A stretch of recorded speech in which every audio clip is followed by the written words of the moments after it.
এই যে 2024 সালের ছাত্র জনতার যে স্পিরিট, সেই স্পিরিট এমনি এমনি তৈরি হয়নি।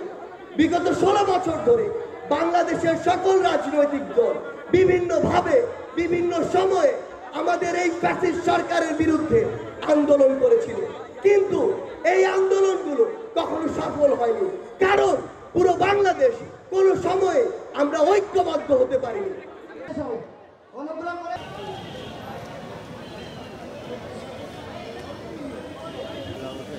আমাদের চোখগুলোকে খুলে দিয়েছিল। আজকে কি সেই সন্তান আছেন? আপনারা একটু পিছনে যান। বাংলাদেশের উন্নয়ন করবে, রাশেক কথার প্রোগ্রাম করবে। আপনারা আয়না ঘরের কথা শুনেছেন, তাহলে আমাদের কি ঐক্যবদ্ধ থাকতে হবে। আবার আমরা যদি শিক্ষা কার্যালয়গুলো ছিল আওয়ামী লীগের কার্যালয়ের মতো যাচ্ছে, আসছে, কথা বলতেছে, আর এর মাধ্যমে আমার কি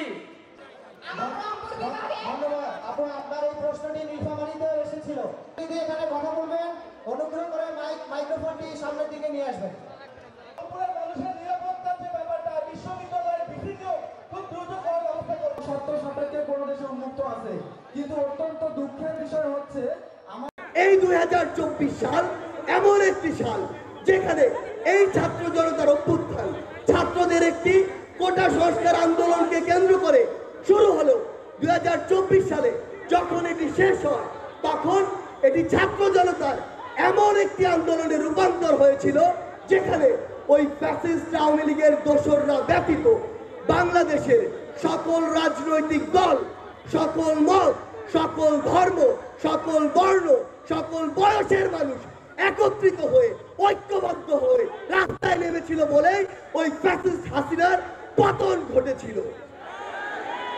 আমাদের মনে রাখতে হবে, ফ্যাসিস্ট হাসিনা সহ তার কিছু দোসর হয়তো দেশ ছেড়ে পালিয়েছে, তার কিছু দোসর হয়তো জেলে রয়েছে, কিন্তু তিনি এই বিগত 16 বছরে তার যত দোসর তৈরি করেছে সেগুলো মোকাবেলা করার জন্য এখন সবচেয়ে যে গুরুত্বপূর্ণ বিষয় সেটি হচ্ছে এই 24-এর অভ্যুত্থানে আমরা যেমন আমাদের রাজনৈতিক যে দল, রাজনৈতিক যে আদর্শ, সেগুলোকে এক পাশে রেখে কাঁধে কাঁধ মিলিয়ে ওই রাজপথে নেমেছিলাম, একইভাবে ওই ফ্যাসিস্টদের দোসরদেরকে প্রতিহত করার জন্য যতদিন না এই বাংলাদেশে একটি সুষ্ঠু নির্বাচনের মাধ্যমে জনগণের সরকার আসছে, ততদিন পর্যন্ত সকল রাজনৈতিক দলকে ঐক্যবদ্ধভাবে ফ্যাসিস্টের সকল দোসরকে প্রতিহত করতে হবে।